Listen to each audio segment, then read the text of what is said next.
Hello there. Do you delegate your work out to others so that you can do more? Do you find delegating easy? If you find handing over control over certain tasks difficult, you might want to watch this video because I will discuss the mindsets that prevents us from delegating and how we can overcome our resistance to giving away the work. I'll be right back.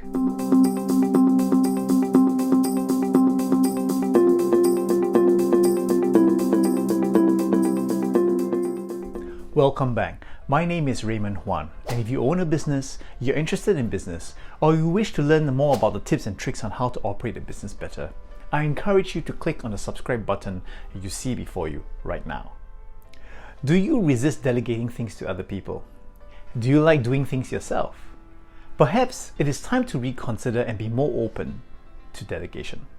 Sir Richard Branson once famously said, "If you really want to grow as an entrepreneur, you got to learn to delegate." One important reason to delegate is that it frees up your resources as a business owner. That is, your time. Time is a very important resource, and so is your mental space. When you delegate tasks to others, you not only free up your time, but you free up the mental capacity that you have to focus on things.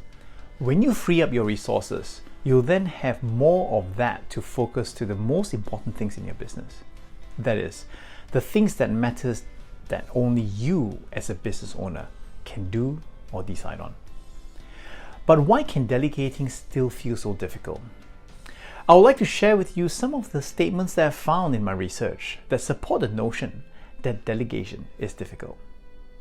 Firstly, I'm used to doing things myself and worry whether someone else can do these tasks the way I would do them. Number two, it would take me a lot of time and effort to train someone else before a task is done, the way I would do it. Number three, my business operates on a very limited budget and I may not be able to afford employing new heads of resources to delegate these tasks to. Or number four, I love doing these things and I really do them well. Do any of these statements apply to you?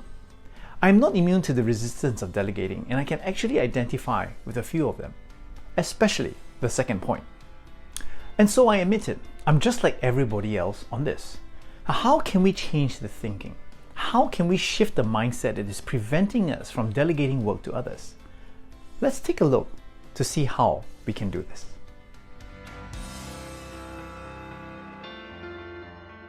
Instead of thinking about and concerning ourselves with what we will lose in the process of delegating outsourcing, which is control, we should focus on what we gain by relinquishing certain tasks which may tie you down.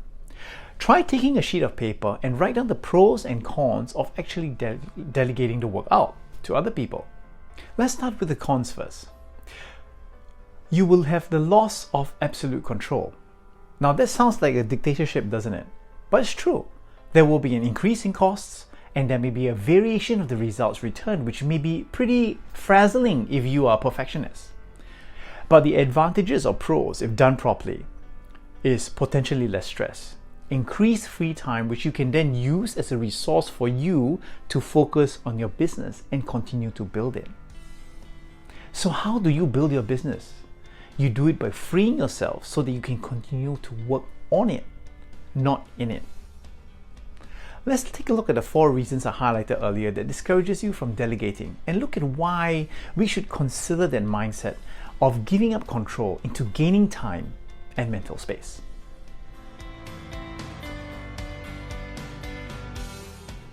You may think you're the best person to do certain tasks, and perhaps that may be true for now.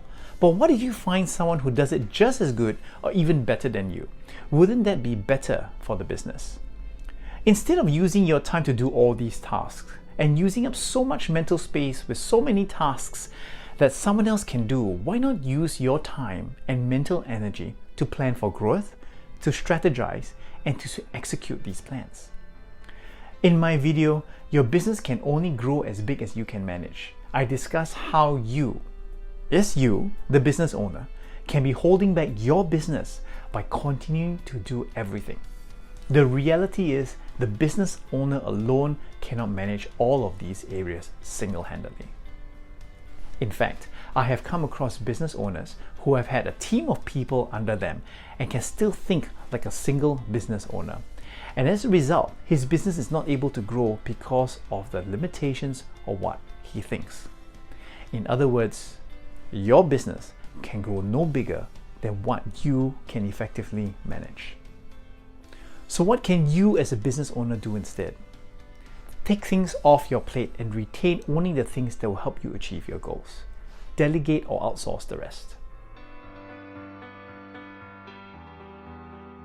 The second point is that it does take time and it does take effort to train people to take over certain tasks.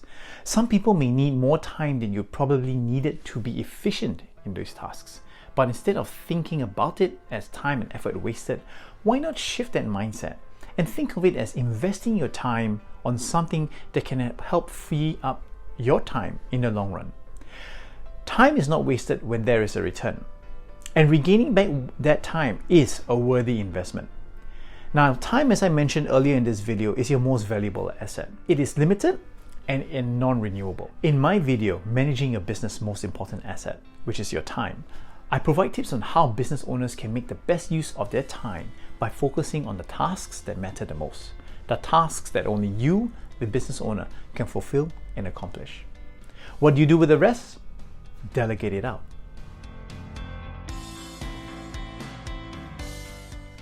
You don't need to employ people full-time to get help. There are many ways to get help without increasing that overhead. You can hire someone part-time or hire a virtual assistant through online marketplaces such as Upwork or Freelancer. Outsourcing is one of the things you can do to take your business to the next level. As I explained in my video, 3 ways to improve your business today. Many times, particularly for small businesses, it makes much more sense to outsource certain areas of operations such as IT, database management, or even payroll and bookkeeping, rather than upgrading their systems or hiring new staff, which will only increase their overhead costs and erode profits. There are also many small businesses in Australia that outsource non-core operations to other businesses or professionals.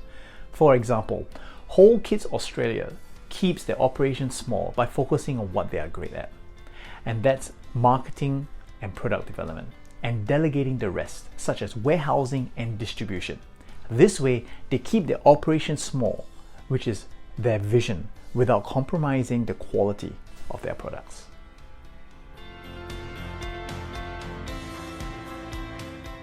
For any entrepreneur, time is an important asset, and so is your focus. Multitasking hurts you more than you think. And in one of my videos, Is Multitasking Hurting Your Business?, I share what scientific studies say about multitasking. Here's a hint: it's not good for you. And what you can do instead, which is to focus on the important tasks and delegate the rest. So think seriously on what you can delegate, and then find the resources to invest into that process. This will be the start of your continued business growth. If you are interested to know more about what a business has to go through when facing exponential growth, you can download the first chapter of the book, From 20K to 2 Million in 2 Years, absolutely free here. The chapter talks about the differences between a good and a great business and puts out questions that make you consider how you can turn your business from good to great. Thank you very much for watching this video, and I look forward to catching up with you again very soon.